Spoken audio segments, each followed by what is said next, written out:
Retrouvailles de Harry et Sirius. Dumbledore assiste à l'audience de Harry au ministère, les proclamations d'ombrage explosent et l'armée de Dumbledore invoque le Patronus. Voici quelques-unes des scènes qui sont bien meilleures dans le film que dans le livre.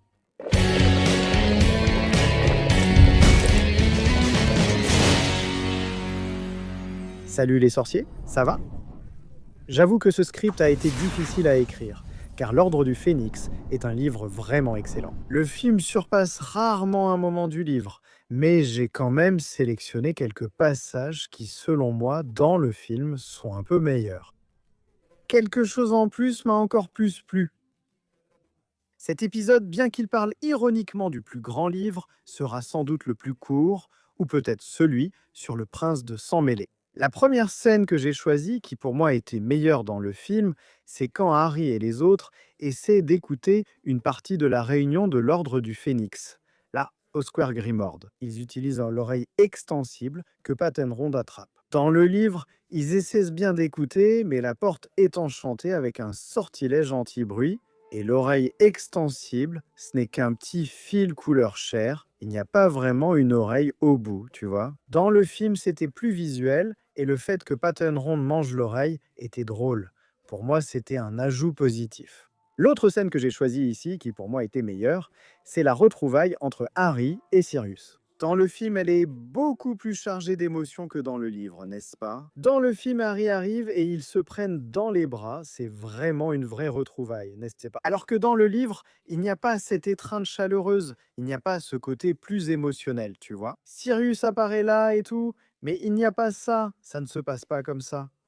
Et je pense que, comme Sirius est une figure paternelle pour Harry, n'est-ce pas? Même si c'est arrivé tard, il est devenu une figure paternelle pour Harry. Je pense que cette scène du film porte une émotion supplémentaire, surtout quand on connaît le destin du personnage à la fin du film, n'est-ce pas? Une autre chose qui est mieux dans le film, c'est Harry. En découvrant ce que la Gazette du Sorcier disait vraiment de lui, dans le livre, Harry, ce n'est pas qu'il n'ait pas accès à la Gazette du Sorcier. C'est juste que les commentaires à son sujet n'étaient pas en première page. Ils étaient toujours dans un petit coin du journal ici, un autre là, et ils tournaient toujours Harry en ridicule, tu vois. Ils disaient des choses comme « Ah, si quelqu'un se blessait », l'article disait « Ah, espérons qu'il ne garde pas de cicatrice ». Ou il se croira spécial et digne d'attention, tu sais, en parlant de la cicatrice de Harry. Quand quelqu'un disait quelque chose d'extraordinaire, on disait « C'est une histoire digne de Harry Potter », car la Gazette faisait passer Harry pour un grand menteur, tu vois. Dans le film, c'est plus visuel et compréhensible.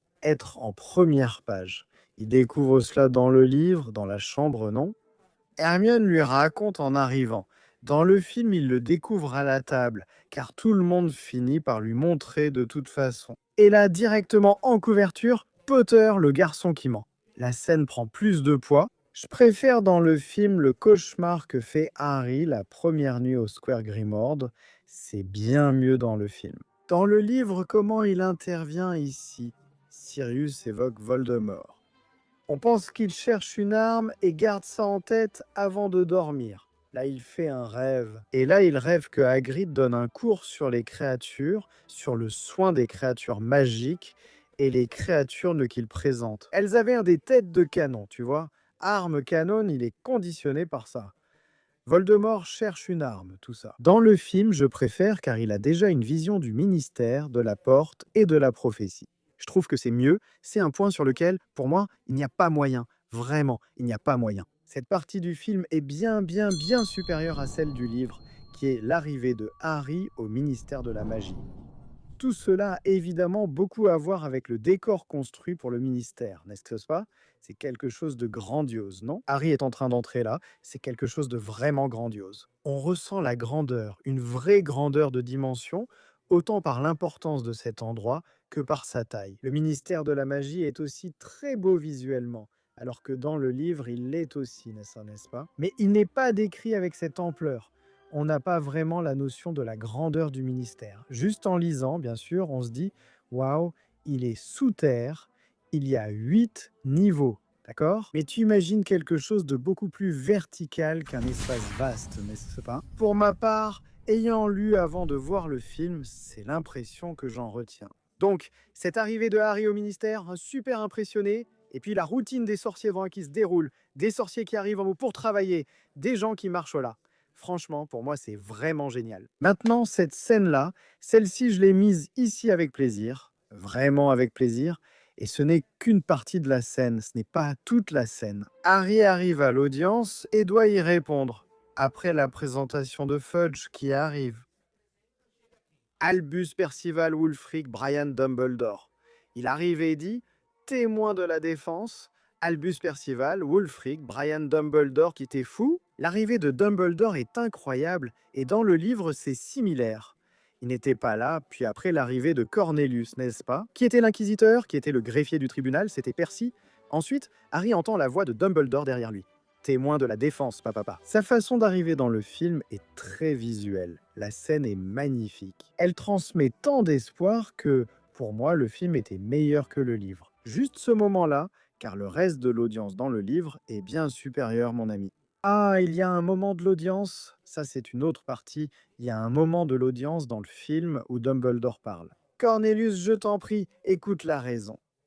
Les preuves que le Seigneur des Ténèbres est de retour sont incontestables, et Cornelius se fâche et dit « Il n'est pas revenu, mec ». Je me souviens de cette scène dans la bande-annonce, tu vois. Dans la bande-annonce de l'Ordre du Phénix, il y avait cette scène, et c'est tout simplement quelque chose qui m'a vraiment marqué dans le film. Et puis quand je lis le livre, tu vois, il n'y a pas cette partie où Dumbledore parle. Les preuves que le Seigneur des Ténèbres est de retour sont incontestables. Dumbledore le sait à ce moment-là. Ça ne servait à rien qu'il insiste là-dessus, parce que le ministre ça n'allait qu'empirer la situation de Harry, donc il n'insiste pas là-dessus. Dans le film, ça donne du poids, non? Il confronte le ministre, tu vois. Les preuves sont incontestables. Cela donne plus de poids à la scène, c'est pourquoi je préfère uniquement cette partie du film. L'audience où Dumbledore ridiculise Fudge avec la loi est bien meilleure dans le livre. On va à Poudlard, et la première scène que j'ai choisie, meilleure selon moi dans le film, c'est Ombrage. En arrivant dans la salle de classe, la salle de classe, j'ai déjà été étudiant, tu as déjà été étudiant, un jour la salle de classe. Elle a cette ambiance, tu vois, de début d'année, tout le monde là dans la salle, content et tout. Le professeur arrive, tout le monde s'y retrouve un peu. Mais dans le livre, c'est différent, non? Dans le film, ils ont un oiseau en papier magique, les élèves essaient de l'attraper, Ombrage arrive, le détruit et enlève tout le fun, tu vois. Dans le livre, quand les élèves arrivent, elle est déjà dans la salle et devient vraiment insupportable. Dès le premier contact, elle salue les élèves qui répondent peu et sans enthousiasme. Comme certains ne répondent pas, elle propose de recommencer. Quand je le dirai, répondez « Bonjour, professeur Ombrage ». Puis elle parle et les élèves répètent. Donc en fait, le contenu lui-même, le contenu dans le livre, le déroulement de l'histoire dans le livre, c'est plus complet, c'est vraiment plus complet. Mais dans le film, son arrivée au moins, c'est comme la scène de l'audience. L'arrivée de Dumbledore est meilleure dans le film. Dans la scène du cours d'Ombrage, son arrivée à elle est aussi meilleure dans le film, mais le reste du cours est vraiment meilleur dans le livre. Une autre scène qui pour moi il faut rester meilleure dans le film, c'est quand Harry va faire sa retenue. Il commence à écrire, et l'écriture commence à apparaître sur sa main. Dans le livre, ce n'est pas différent, mais pourquoi ai-je trouvé que c'était mieux dans le film? L'impact visuel de la chose, l'impact visuel de la scène, c'est quelque chose qui, du moins pour moi, était très difficile à imaginer. Donc en lisant imaginer le décor complet de ce qui se passait, j'assimilais mieux l'information.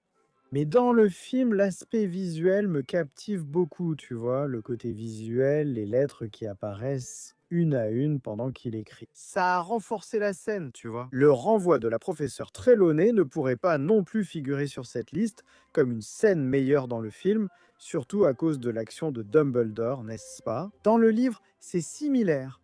Dumbledore arrive, conteste, mais il garde ce côté bienveillant et souriant. Il désarme Ombrage par sa gentillesse, non? En riant toujours avec un sourire sur le visage, il dit quelque chose comme « Ah, eh bien, vous pouvez l'expulser, oui, selon le décret. Vous pouvez la renvoyer, n'est-ce pas? Selon le décret, vous ne pouvez pas l'expulser. Ce droit revient au directeur et je veux que Sibylle reste. » Ombrage dit bien cela dans le livre, non? Mais alors, que faire de sa salle? Quand aurais-je un remplaçant? Il répond « Pas besoin, j'en ai déjà trouvé un, il préfère rester au rez-de-chaussée, c'est lui. » Il parle de Firenze, non? Firenze accepte de donner le cours de divination, et là, Ombrage devient même un peu furieuse, parce qu'elle dit non, mais selon le décret machin. Et alors, Dumbledore ajoute gentiment en souriant qu'elle ne choisit les professeurs que si le directeur n'en trouve pas. Or, lui en a trouvé un. Pourquoi selon moi c'est mieux dans le film? Encore une fois, tout est une question de performance, de la façon dont Dumbledore arrive à la porte. La porte s'ouvre brusquement, il sort et avance. Sérieux, sans rire ni sourire, en parlant. Minerva emmène-la à l'intérieur. Et là, Ombrage dit non, vous n'avez pas ce pouvoir, et puis Ombrage insiste non, je peux renvoyer, je ne sais quoi. Et Dumbledore répond non, vous pouvez partir, renvoyer, expulser, cela m'appartient. Elle dit pour l'instant, il l'ignore, lui tourne le dos, gronde les élèves, et vous ne devriez pas étudier?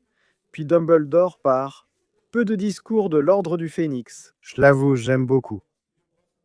Il s'éloigne un peu de l'essence du personnage et du livre, mais je défends qu'il y ait des différences dans le film. Parce que pour transmettre au grand public l'intention de cette scène, la signification réelle de cette scène, certaines choses ne peuvent pas être identiques. Voir Dumbledore sourire dans le livre, aussi bienveillant soit-il, n'apporte peut-être pas la même force à la scène. Quelques idées ici, mystérieux, énigmatiques, il ignore Harry, ce qui a du sens dans le livre, mais c'est plus subtil que dans le film. Cette scène se suffit à elle-même. Je n'ai même pas à expliquer pourquoi je la préfère. La fuite des Mange-Morts d'Azkaban est montrée dans le film. On voit le bâtiment exploser. Les Mange-Morts à l'intérieur de la cellule, tu vois. C'est quelque chose qui n'est pas montré dans le livre. Les Mange-Morts à l'intérieur de la cellule. Bellatrix lèche la marque des ténèbres sale sur son bras, puis les Mange-Morts explosent hors de la cellule pendant qu'elle rit. Dans le livre, il montre seulement l'article du journal, Évasion massive d'Azkaban, et la photo des fugitifs. Dans le film, c'était bien mieux pour moi. Un autre point, un point qui était incroyable dans le film et qui était plus cool que dans le livre, c'est le cours du Patronus dans l'armée de Dumbledore. Dans le livre, il y a beaucoup de dialogues, évidemment non. C'est un livre avec des dialogues et de nombreux éléments narratifs. Description de l'environnement et des événements, c'est le format du livre. Dans le film, c'est devenu drôle, il y a une bonne énergie. Cette scène, tu vois, je ne parle pas d'énergie, mais il y a une bonne ambiance dans la scène du Patronus avec la bande son. Donc c'était mieux dans le film. Tout le monde essaie, certains réussissent, l'excitation est là. Ron tente maladroitement le Patronus et fait tomber Neville. C'était cool, ça a ajouté un côté sympa au film. Dans le livre, c'est très descriptif, Harry encourage, parle du Patronus, c'est difficile, etc. Et puis Dobby arrive, tu vois, pour prévenir, genre, vous devez partir parce que ça a mal tourné, elle arrive ici et tout ça. En parlant d'ombrage, alors que dans le film, elle arrive simplement en explosant la salle, c'est vraiment génial. Cela dit, dans la série, j'ai envie de voir Dobby arriver et prévenir à propos d'ombrage. Parce que Dobby, le pauvre, ils lui ont enlevé toute son importance, non? Ils l'ont mis dans la chambre des secrets, puis fait mourir la créature dans les reliques de la mort, non? Fred et George. Dans le livre, leur fuite et leur tourment à Poudlard durent une semaine, non? Ils créent d'abord un marécage à Poudlard que Flitwick garde en partie pour leur rendre hommage. Ensuite, ils déclenchent des feux d'artifice. Ce n'est pas comme dans le film où ils annoncent leur nom, arrivent avec des balais et font tout exploser. C'est très cool, vraiment cool. Mais dans le livre, c'est encore mieux. Pourquoi? La scène est plus longue avec plus d'action, mais la fuite dans le film est vraiment géniale. Leur arrivée jetant des papiers, faisant exploser des feux d'artifice et attrapant Ombrage, c'est génial. Mais ce que je préfère dans toute cette scène, ce n'est même pas Fred et George là et tout. Ce sont les proclamations d'Ombrage qui explosent et tombent. Tout ça n'arrive pas dans le livre, du moins je ne me souviens pas que ça se passe comme ça, tu vois. Les proclamations qui explosent et tombent. Tout ça est super. Et dans le livre, c'est encore mieux. Fred et George lui tiennent tête en disant « on s'en fiche », tu vois. On quitte l'école, laissant le poltergeist embêté à notre place. Il salue et fait une révérence à Fred et George, ce qu'il n'avait jamais fait pour d'autres élèves. Dans le livre, c'est cool, mais les proclamations qui explosent dans le film étaient géniales. Maintenant, autre chose, c'est que ça, ce n'est pas dans le livre. C'est une invention du film, mais pour moi, c'était vraiment, vraiment bien fait. Et c'est dans une scène qui est dans le livre, n'est-ce pas? Ombrage est dans la forêt. Les centaures l'attrapent et l'emmènent dans le livre, non? Ils la prennent après toute la confusion là-bas. Dans le film, ils ont ajouté une scène où elle dit « Potter, dis-leur que je n'ai pas fait ça par méchanceté ». Harry répond: «Désolé, professeur, hein, je ne dois pas mentir.» Ah, c'était vraiment bien, c'était vraiment bien. Une petite revanche contre Ombrage, juste un petit retour, un centime de retour pour ce qu'elle a fait, tu vois, donc qu'elle goûte à son propre poison. Ça, pour moi, c'est vraiment bien. Dans le film, tu me prendrais pour un fou si je disais que la bataille du département des mystères est meilleure dans le film que dans le livre. Parce que ce n'est pas le cas, mais certains aspects de la bataille sont meilleurs. Exemple, la première confrontation avec les Mange-Morts quand Harry prend la prophétie. Dans le livre, il y a beaucoup de dialogues, c'est Lucius qui parle. Ah, ne t'inquiète pas, remets-la moi. Dans le film, c'est pareil, mais il y a beaucoup plus de dialogues dans le livre, alors que dans le film, c'est juste avec Harry. Je ne sais pas, j'ai déjà attendu 14 ans, je peux patienter encore. S'il te plaît, Mano, ça commence à chauffer, ça commence à partir dans tous les sens, des sorts d'un côté, des sorts de l'autre. Lucio arrive et enlève son masque. Là, c'était bien mieux. Lucio enlève son masque avec sa baguette, il sort sa baguette et fait un geste, et là tout, mec. Cette partie est vraiment géniale, vraiment géniale. Maintenant, le reste de la bataille, où ils vont vers le voile de la mort et tout ça, c'est bien supérieur comme ça, pas qu'ils aillent seulement vers le voile de la mort, tu vois. Ils traversent plusieurs salles avec de nombreux événements. Bellatrix torture Neville avec le sortilège de Cruciatus. Le livre est donc bien meilleur. Même maintenant, ce premier moment de la bataille, je le trouve meilleur. Une autre chose que je trouve meilleure dans la bataille. Ginny, elle lance là un puissant sortilège réducto et fait tomber les étagères. Tout s'écroule, ce truc fait boum, c'est vraiment fou. Ça n'a pas vraiment de sens si tu t'arrêtes pour analyser. Tout ça n'a pas vraiment de sens, que tout soit détruit de cette façon. Mais visuellement, c'est très cool. Pourquoi je dis que ça n'a pas de sens? Ça n'a pas de sens, car dans le film, c'est exagéré. Il y a d'innombrables étagères sans fin, tu vois. En lisant le livre, je n'ai pas ressenti ni imaginé l'endroit de cette façon. C'est génial de voir tout s'effondrer comme un effet domino, c'est vraiment cool. Je trouve le film visuellement meilleur lors de l'arrivée de l'Ordre du Phénix au ministère. Ils arrivent en transplanant avec une petite musique. Oh, oh, oh, en apparaissant, n'est-ce pas? Alors que dans le livre, ils arrivent par la porte, genre ils arrivent par la porte de la salle du voile, et genre ils y vont et commencent à se battre. L'impact n'est pas le même selon qu'ils arrivent par la porte ou en transplanant. Et surtout parce que c'est un truc que je trouve kitsch. Je suis très partagé, je pense, en même temps que je trouve ça kitsch. Que les Mange-Morts aient la petite fumée noire et que les membres de l'ordre sortent avec une lumière blanche. C'est une dualité superficielle et simpliste entre bien et mal, alors que l'histoire de Harry Potter est bien plus profonde. Visuellement, pour le film, ça marche, donc je suis partagé, tu vois. J'ai un peu de rancœur et je trouve ça kitsch, mais comme ça fonctionne, je dis ok, donc cette partie où ils arrivent devient meilleure pour moi dans le film. Ce n'est pas les petites lumières, la lumière blanche ou la fumée noire, mais leur arrivée qui marque. Alors, on termine, non? On ne peut pas dire que le duel Dumbledore-Voldemort du film soit meilleur que celui du livre. Ce n'est pas le cas, et ça ne le sera jamais. Mais l'arrivée de Dumbledore dans le film est bien supérieure à la façon dont il arrive dans le livre. Dans le livre, il entre par la porte, alors que dans le film, il arrive par la cheminée avec la poudre de cheminette, ce qui est mieux. Là, il est le héros de cette scène superbe, avec ce dialogue qui me donne des frissons. C'était de la folie de venir ici ce soir, Tom. Les aurores arrivent déjà, et Voldemort dit « Je serai parti, et tu seras mort. » Ah, le duel commence. Mais ce que je préfère, c'est l'arrivée de Dumbledore. Dumbledore qui, en plein duel, capture les Mange-Morts. Parce qu'il arrive dans le livre, il entre par la porte, il descend les escaliers avec une énergie totalement incompatible avec son âge, et il descend là à toute vitesse. Et le Mange-Mort essaie de s'enfuir, et lui, d'un coup de baguette, le capture. Donc, c'est bien mieux comme ça. Dans le livre, c'est bien meilleur, sans aucun doute, mais dans le film, son arrivée par la cheminée est bien supérieure. Voilà, c'est tout. Voici selon moi les meilleures scènes qui apportent un supplément d'émotion au film par rapport au livre. Et toi, qui as lu les livres, y a-t-il une scène du film que tu préfères? Dans l'Ordre du Phénix, préfères-tu le film ou le livre? Dis-le en commentaire. Merci d'avoir suivi cet épisode du Chaudron Fêlé. À bientôt pour le prochain. Maléfice accompli.